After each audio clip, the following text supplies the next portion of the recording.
जैसे मैं आपको एक उदाहरण देता हूं, पिछले 2 महीने से शिवराज जी लाडली लाडली कर रहे थे, और अभी जो घोषणा पत्र आया है उसमें लाडली तो छोड़ दीजिए, ला भी नहीं लिखा हुआ है।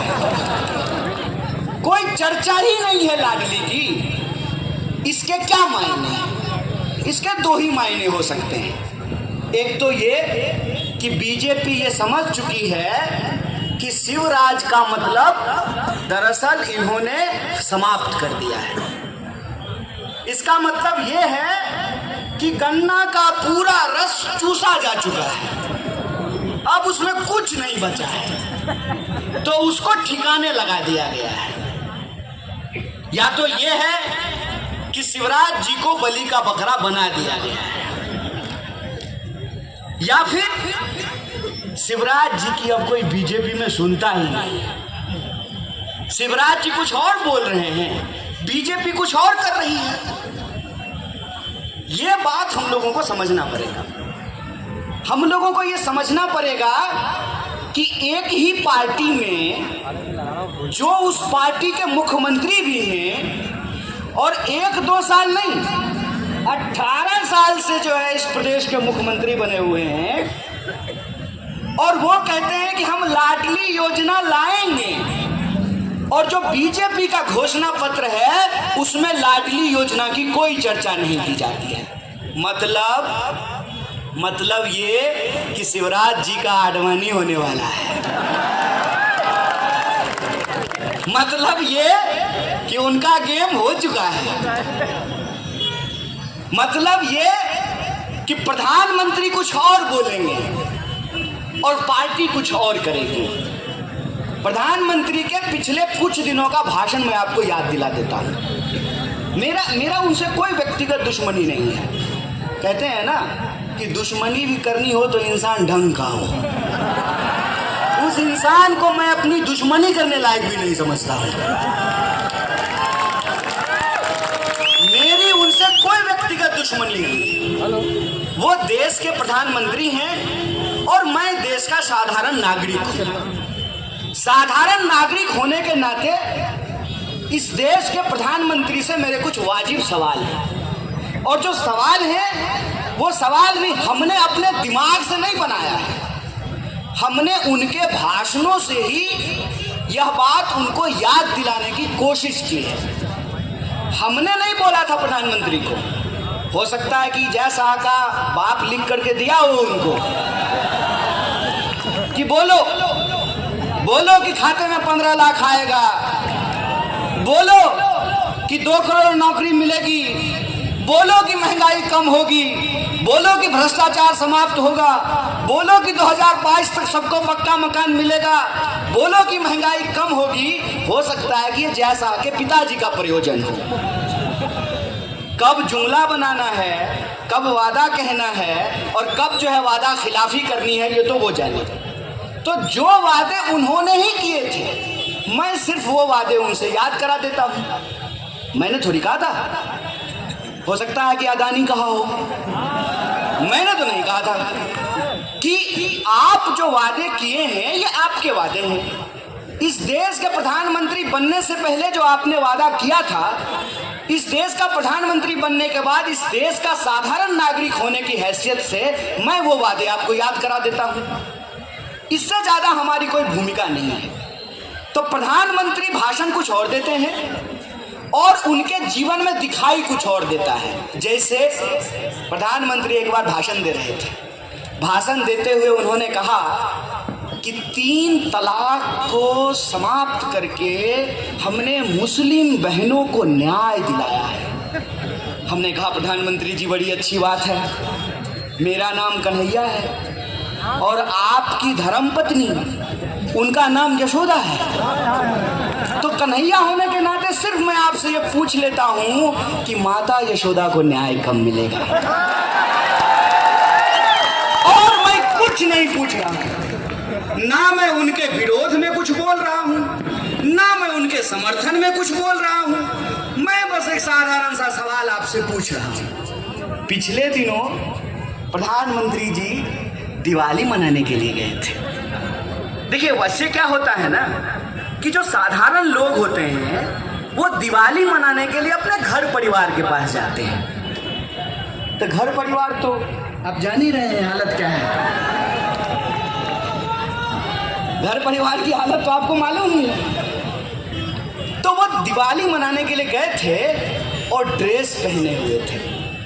गद्दाफी का फोटो देखे हैं आप लोग? देखे नहीं देखे?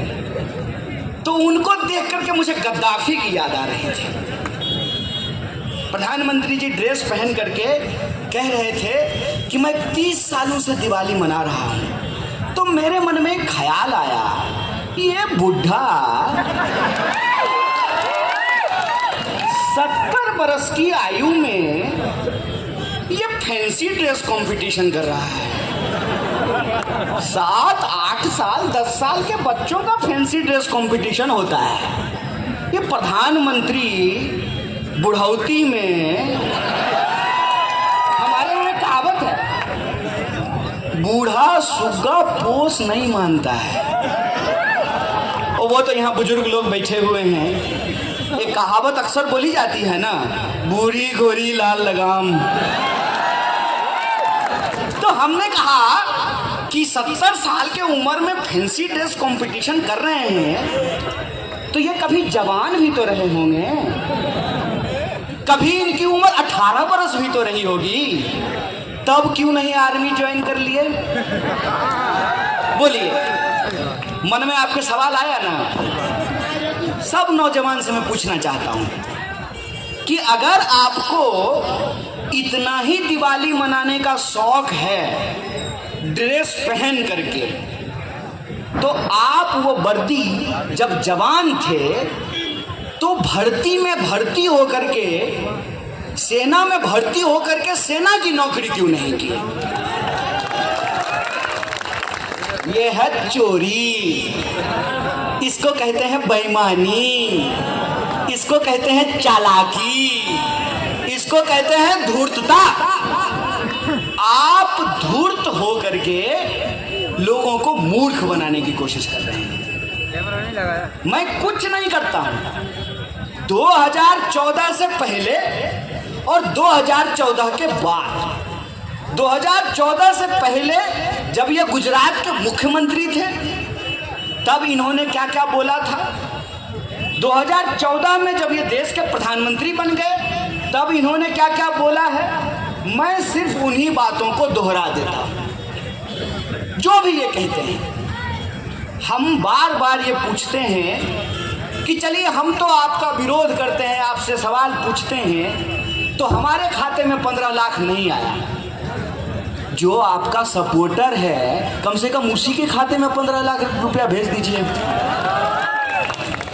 हम कहते हैं कि पेट्रोल पंप पे अपना हंसता हुआ नूरानी चेहरा लगाने की बजाय एक अलग से मशीन लगवा दीजिए। मोदी समर्थक 50 रुपये लीटर पेट्रोल, और मोदी विरोधी 200 रुपये लीटर पेट्रोल। अरे हमारा भला हो ना हो, कम से कम नरेंद्र सिंह तोमर के बेटे का ही भला हो जाए। बताइए, अपनी ही सरकार में वसूली करना पड़ रहा है? पप्पा जो है चीफ मिनिस्टर बनने का ख्वाब देख रहे हैं, अब बेटा जो है चीफ मिनिस्ट्री के उस ख्वाब में आग लगा रहा है। अभी 3 ही वीडियो आया है, चौथा वीडियो ना आ जाए। वैसे भी ये पूरी की पूरी सरकार जो है वो ईडी और सीडी पे ही चल रही है। आपको मालूम है कि 2018 में, मैं ठीक बोल रहा हूँ ना? ठीक ही बोलूंगा, हम साधारण लोग हैं, कौन सा देश का प्रधानमंत्री हो गए हैं। 2018 में मध्य प्रदेश की जनता ने भाजपा को हरा दिया। मध्य प्रदेश की जनता ने कह दिया कि बहुत हुआ अत्याचार, नहीं चाहिए शिवराज की सरकार, चाहिए बाय बाय ओके टाटा। लेकिन इन्होंने ईडी और सीडी के दम पर, और वो जैसा का पप्पा, वो अक्सर सूटकेस लेके चलते हैं,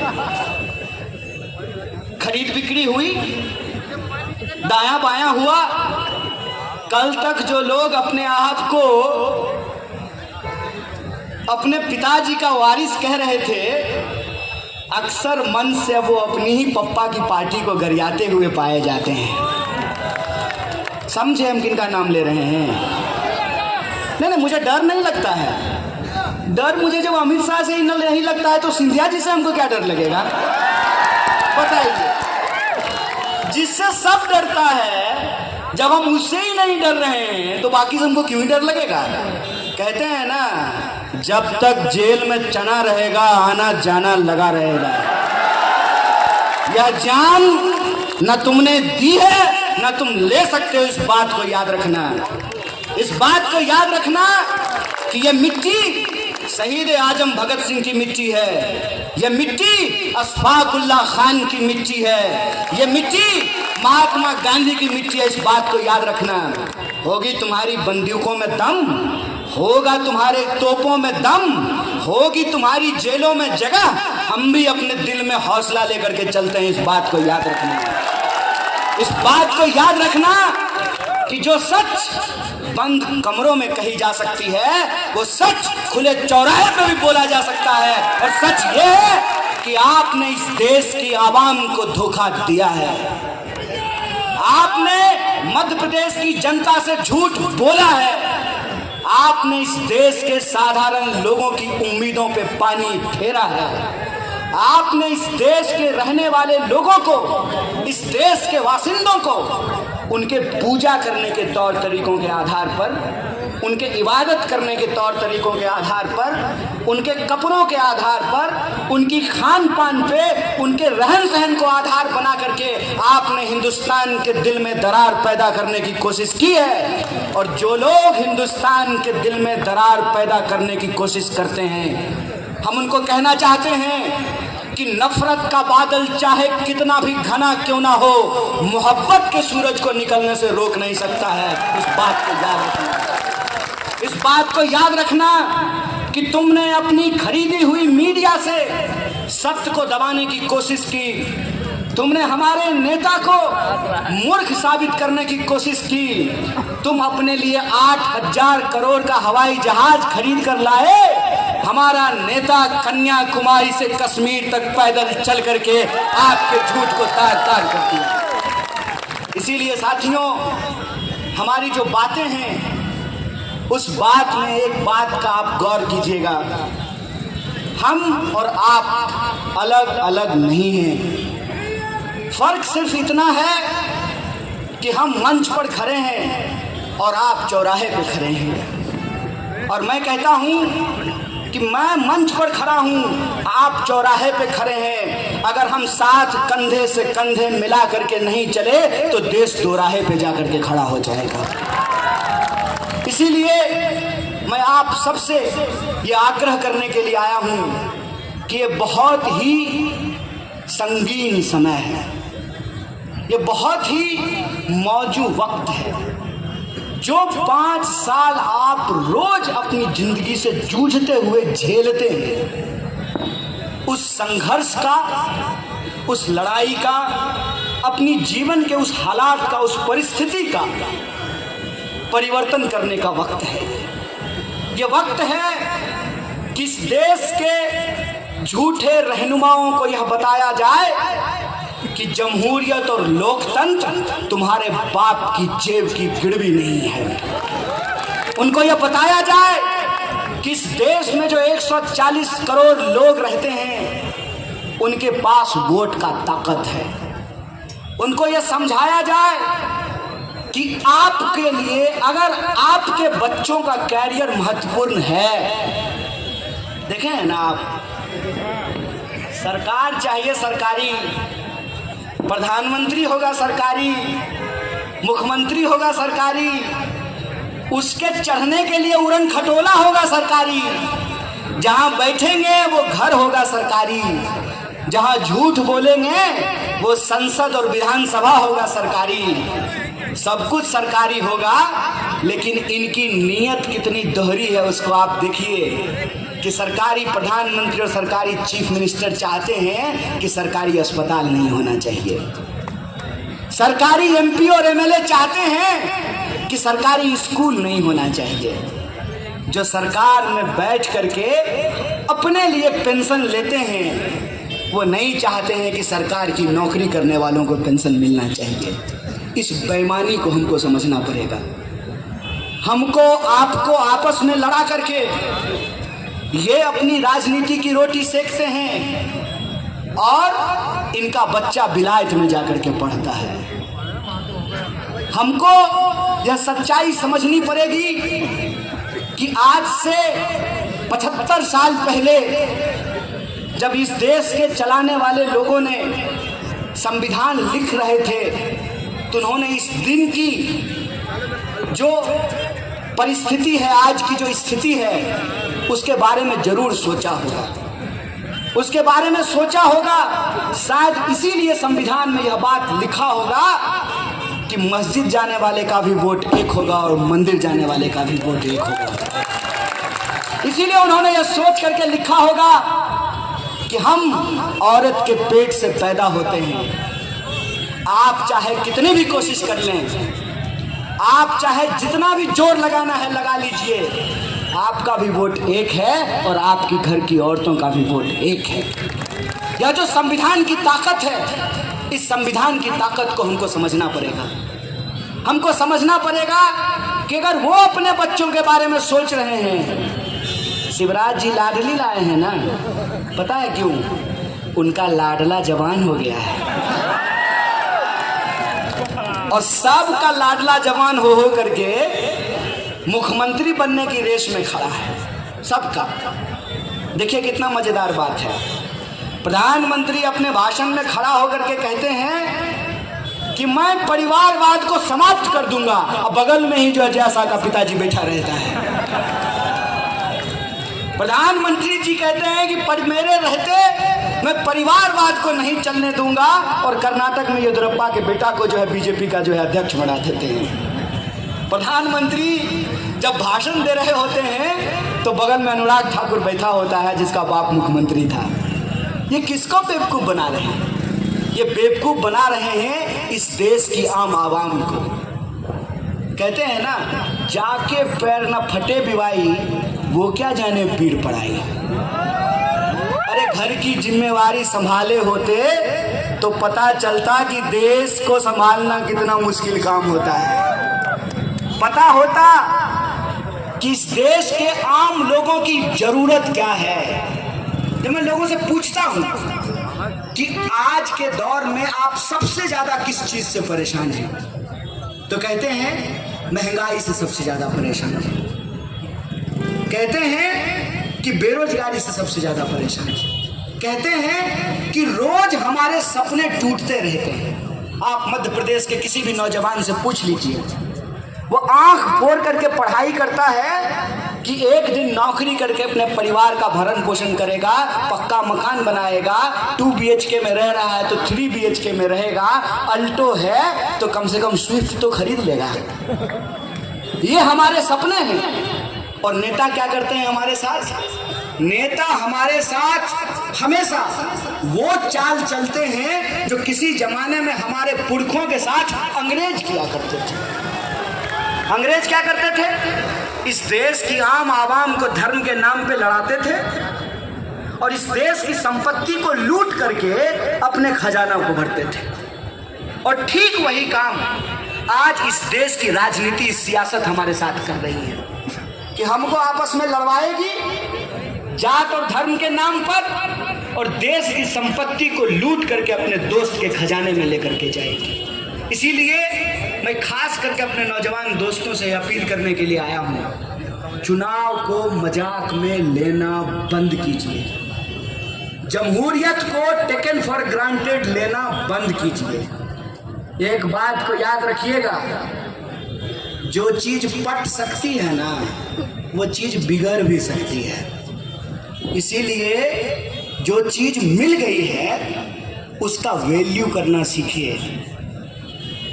मैं खास करके अपने नौजवान दोस्तों से कहता हूं कि जिसको माँ बाप नहीं है ना, उसको पता होता है कि लावारिस होने का दर्द क्या होता है। तो अपने माँ बाप की इज्जत कीजिए। मैं अपने नौजवान दोस्तों से अपील करना चाहता हूँ कि आज़ादी को टेकन फॉर ग्रांटेड लेना बंद कीजिए। ये आज़ादी कोई बर्थडे गिफ्ट नहीं है, हैप्पी बर्थडे, थैंक यू, ऐसे आज़ादी नहीं मिली है दोस्त। जिस उम्र में हम मोबाइल लेकर के रील बना रहे हैं ना, कोई इंसान फांसी के फंदे को चूम रहा था।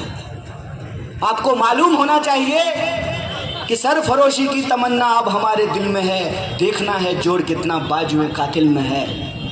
बिस्मिल जब इसको लिखते हैं, ये दोनों दो व्यक्ति हैं, राम प्रसाद बिस्मिल और बिस्मिल जिन्होंने ये शेर लिखा है। राम प्रसाद बिस्मिल और अशफाक उल्लाह खान की दोस्ती की मिसाल दी जाती है। एक बार अशफाक उल्लाह खान ने बिस्मिल को कहा कि बिस्मिल, मुझे कई बार तुमसे जलन होती है। तो उन्होंने पूछा कि क्यों जलन होती है? जलन इसलिए होती है कि हमारे मान्यताओं के हिसाब से एक ही बार जन्म होता है, एक ही बार मृत्यु होती है, और तुम्हारे मान्यताओं के हिसाब से कई बार जन्म होता है, कई बार मृत्यु होती है। तो मुझे इस बात की जलन होती है कि काश मैं भी कई बार जन्म ले पाता, और मैं जितनी बार जन्म लेता उतनी बार इस मिट्टी के लिए अपने जान गंवाता, उतनी बार इस मिट्टी के लिए जो है अपनी कुर्बानी देता। इस आज़ादी को मजाक में लेना बंद कीजिए। मैं अपने नौजवान साथियों से अपील करता हूँ कि जमहूरियत कोई गिफ्ट में नहीं मिला है, जमहूरियत के लिए लोगों ने अपनी जानें गंवाई। कोई अधिकार, कोई कानून, कोई संविधान ऐसे ही हमको नहीं मिला है। इसीलिए जब मौका है, इस मौके को हमको समझना पड़ेगा। हमको समझना पड़ेगा कि एक कारीगर की हुनर क्या होती है। जो घर बनाने वाले कारीगर होते हैं उनसे पूछिएगा कि एक एक ईंट को जोड़ करके वो इमारत को कैसे खड़ा करते हैं। इसीलिए मैं आप सबसे ये अपील करने के लिए आया हूँ कि यही वक्त है, इस वक्त की नज़ाकत को हमको समझना पड़ेगा। यही वक्त है कि जिन समस्याओं से हम रोज़ जूझते हैं, चाहे वो महंगाई हो, बेकारी हो, विकास की बात हो, हमारे बच्चों के भविष्य की बात हो, अधिकार की बात हो, सुरक्षा की बात हो, समानता की बात हो, न्याय की बात हो, इन तमाम बातों को हम अपने वोट की ताकत से सुनिश्चित कर सकते हैं, उसको मुकम्मल कर सकते हैं। इसीलिए मैं आपसे ये अपील करने के लिए आया हूँ कि जैसे एक एक ईंट को जोड़ने से इमारत बनती है, वैसे एक एक आरिफ मसूद के मिलने से सरकार बनती है। इस बात को याद रखिए, और इस बात को याद रखिएगा कि सिर्फ जलसों में आ गए, रैलियों में शरीक हो गए, तालियां बजा दी, इससे आरिफ भाई मिनिस्टर नहीं बनेंगे। आरिफ भाई को मिनिस्टर बनाने के लिए ये जरूरी है कि इस चुनाव को आप कांग्रेस पार्टी का चुनाव नहीं समझें, इस चुनाव को आप अपना चुनाव समझें। ये अपील मैं आपसे करने के लिए आया हूं। तो क्या यह बात मैं आप लोगों से पूछ सकता हूं कि मध्य भोपाल की जनता इस बार मध्य प्रदेश में नोट की ताकत को वोट की ताकत से हराने के लिए तैयार है कि नहीं है? सारे लोग तैयार हैं?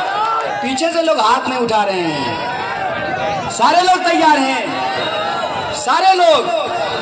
अगर आप सारे लोग तैयार हैं तो जिस तरीके से आपने अपनी दुआ आरिफ भाई को दी थी, उस दुआ को आप मुकम्मल कीजिए। और मैं आपको यह वादा करके जाता हूं कि हम सिर्फ मध्य प्रदेश में परिवर्तन नहीं करेंगे, बल्कि मध्य प्रदेश में इस परिवर्तन की शुरुआत होगी। हम पूरे देश में परिवर्तन का ऐलान करके आपसे जाते हैं और आपसे ये अपील करते हैं कि इस बार कांग्रेस पार्टी का जो घोषणा पत्र है वो घोषणा पत्र आम आवाम का घोषणा पत्र है। वो घोषणा पत्र इस बात को सुनिश्चित करता है कि हम महंगाई पे लगाम लगाएंगे, हम बेरोजगारों को रोजगार देंगे, हम महिलाओं को सम्मान देंगे, न्याय देंगे और इस समाज में रहने वाले तमाम लोगों की सुरक्षा को सुनिश्चित करेंगे।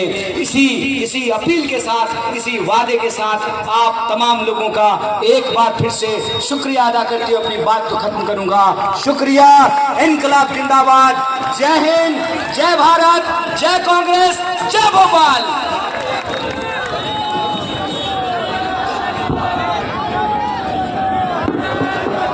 एक मसूद, एक मसूद।